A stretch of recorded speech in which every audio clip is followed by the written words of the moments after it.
جگندر سنگ در شهر کابل دکاندار است، شهری که نامنی‌هایش مردم را نگران ساخته است. او از اقلیت سک‌های افغانستان است، اجتماعی که در این اواخر به طور مستقیم توسط گروه‌های تندرو و ویژه داعش هدف گرفته شده. سنگ بدین باور است که زندگی در افغانستان برای آنان روز به روز دشوار می شود.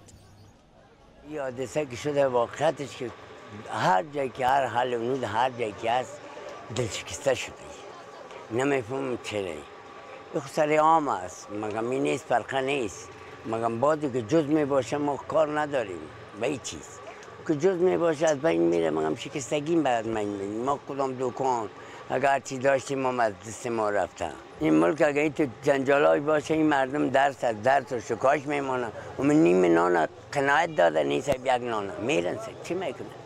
سرفال سنگ خالصه عضو کمیته درمسال باغ بالا میگوید از یک سال گذشته بدین سو 60% مردم اهل هنود و سک‌ها افغانستان را ترک کرده و به هند رفتند.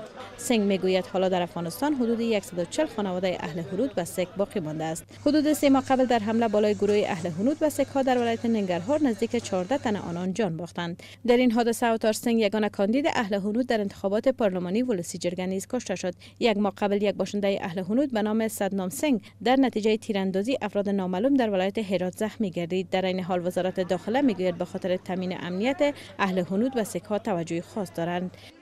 د اهل هنود ورونو د امنیت د ټینګښت په موخه د کورنیو چارو وزارت ټولو امنیتي مراجعو ته په مرکز کې دي په ولایاتو کې دي خصوصا په هغو ځایو کې چې دوی هلته هستوګنه لري په جدي توګه یې دغه هدایات ورکړي دي چې د دوی د امنیت د ټینګښت په موخه د ټولو امکاناتو نه استفاده وکړي. سکندر سنگ یکی از دکانداران میگوید پس از حمله در ولایت ننگرهار 4 خانواده آنان افغانستان را ترک کرده است. میترسیم که کدام حادثه همراه ما رخ نده. یکی خب بسیار به شمار کم ماندن، بسیار تعداد کم است. بعضی مشکلات میبینیم که باز کدام همراه ما حادثه رخ نده، بازم کوشش میکنیم که نرویم. انمی خودشان کسی که از شهیدا دادن، نفرای خود از دست دادن، اونها زیادتر کوشش میکنن که از وطن ترک کنند. پیش از این اهل هنود و سک‌ها در بخش اقتصادی افغانستان نقش اساسی داشته، اما پس از نامنی‌های اخیر آنان علاوه بر کاروبار افغانستان را هم ترک کردند.